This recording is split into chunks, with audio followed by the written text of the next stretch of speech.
I haven't really got a deconversion story, so I can't say I was ever really deep in religion. I wasn't baptized or anything. I think if I was a child growing up in Nigeria, I'd probably been a child which might have been stoned, because from a distant memory I always remember myself always questioning things, and I wouldn't say my dad didn't love me, and I wouldn't say I didn't love my dad, but we had this unusual relationship. There was four siblings, but me and him had this clash all the time because I'd always question things and he didn't like it. Childhood was, we were born in England, and when I was about 7 or 8, parents decided to go back to the Caribbean, back to Jamaica. So back in Jamaica, it's a very, very, very religious country, not just an island. You can literally on a Sunday walk out of earshot from one church, and by the time you get down the road and a distant memory, you walk into the earshot of another church going. Sundays were very, very unusual because I remember there was one man who, he was a terror of the district, and would speak to nobody. He would sit in the front of his garden sharpening his, what we call machete, and anyone he didn't like he would threaten to chop them up. But however, on a Sunday he would say good morning. So religion always kind of confused me. And I remember one day or one evening my parents were arguing, and I remember my dad saying to my mum, you are a woe man and you come from my rib. And it stuck with me, thinking this is just a chauvinistic religion that men are using to control women. So I grew very close to my mum and grew very distant from my dad. Things like that. There was he used to have Jim Reeves records. Jim Reeves. And there was one song where it said, I have a jealous heart in heaven. And one day I said to Dad, well, how can God be jealous? And his answer was to hit me around the head and say, shut up. So ever since that, I've never really had a connection with religion. My parents came back to England. Eventually we came back to England, joined my mum, and she said, I remember the first Sunday, she said, oh, by the way, if you don't want to go to church, you don't have to go to church. And I think I asked her 3 times, are you sure? And she said, yes. And from at the age of 12, I stopped regularly going to church. And in saying that, because religion was deep set in me, I did have this fear of God and the unknown and spirits, etc., etc. And what kind of took me more away from religion wasn't so much being anti-religious, but I started to follow history, more so black history. And the more I learnt about history, the more it took me further and further away from religion. And it took me back to a time when I was about 7 or 8. We lived in one of these sort of period houses. And I remember lying in bed one day, I think it was during school holidays, didn't have to go to school. And I remember the ceiling literally split open. Now, as far as I was concerned, up until that point, nobody could tell me that didn't happen, because I saw it, and what I saw was this blue sky and these fluffy clouds and these baby white angels with tiny wings floating above me. And the experience was so heavenly, it was so calming, it was so soothing, and it kind of solidified my belief more in God and religion and angels, and all these things are true.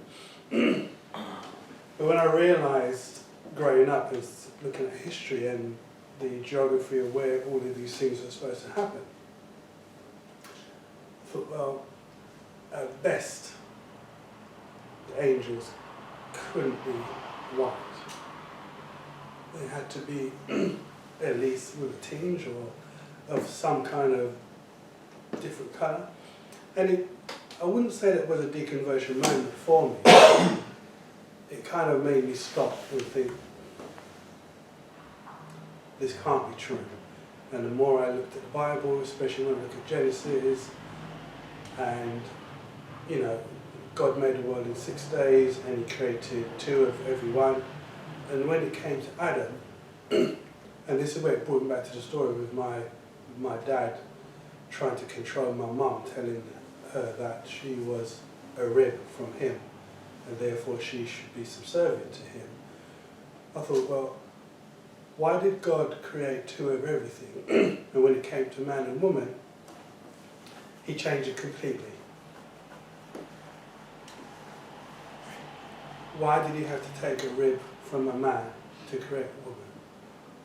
And the whole thing just didn't make sense to me. And more and more and more when I look into it, every time I look at the story, especially at Genesis, it makes absolutely no sense to me. And I just put the Bible down and I stopped reading it. And that's pretty much where it kind of started, and it just has continued, and why I'm an atheist today. And we welcome you. Thank you so much.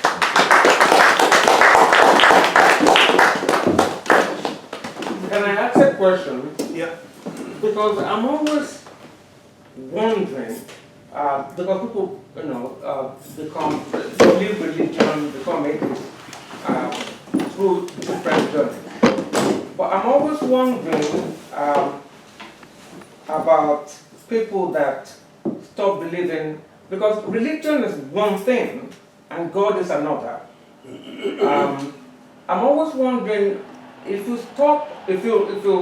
think and say, oh, the Bible cannot be true, or the Quran cannot be true, or any religion cannot be true, how do you go from there to becoming like there is no God?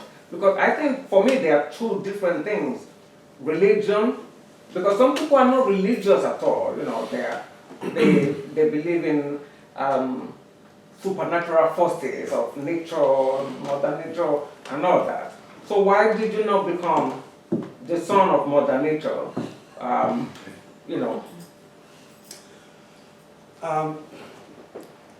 In my search, when I started to go down to more of a black history, I was searching for a long time. I didn't go to different churches as such, but I went to a conference one day, and it was basically about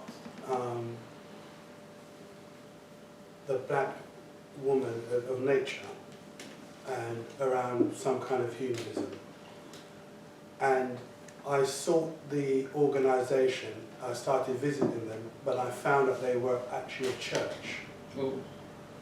And all they were doing basically was taking the story as it is today and trying to take it back to where it began. But religion to me is not something specific, it's just something that we do religiously. We could go to a football game, football match, we could support a football team, and to me it was just kind of putting down one thing to pick up something else to do religiously and form some other belief. And the only way for me to, I looked at Islam, I looked at Buddhism, and the only way for me to stop believing in things that I will never understand was to put everything down completely. Did I set out to be an atheist? No. However, in saying that, my main aim when I found London Black Atheists was to surround myself with like-minded people I could sort of sit down and have a conversation with. We could share experience, talk about ideas, talk about fears. And when I say fears, I mean silly things like I'd be in a room by myself, and it might be late at night, and a moth would just come out of a corner from somewhere. Now that moth could have been there for however long, and straight away, because of this belief, I would think that it's some kind of spirit that's decided to come out and show itself in some way, shape or form. So I didn't set out to be an atheist, but what I set out to do was to be around like-minded people. And you're either a theist or you're a non-theist. And we're non-theists. Thank you. To answer your question, I was thinking about, for me, the only reason we know about God is through the Bible or through religious texts. So if you dismiss the religious text, you have no basis for God. No, that's not true. Ancient Greeks, many of them were not, for philosophers at least, they believed in a kind of first cause, approximate mover, something like that. They did have a pantheon, but that was for the popular people, the pantheon of Greek gods, whereas the philosophers thought you could reach it through abstract reason. Most people, even like Thomas Aquinas, who was clearly influenced and spent his whole life defending the Bible, thought you could arrive at belief in God through the exercise of pure reason, as did Immanuel Kant. I tell you what, there's a book that you should get. I got what it's called Man and His Symbols by Carl Jung, and that explains a lot about, he was fascinated by religion. His father grew up as a priest in Switzerland, and he did most of his work working with patients with schizophrenia, and he informed his work that religion, that the whole world was formed by symbols, and that he viewed it from a psychological point as,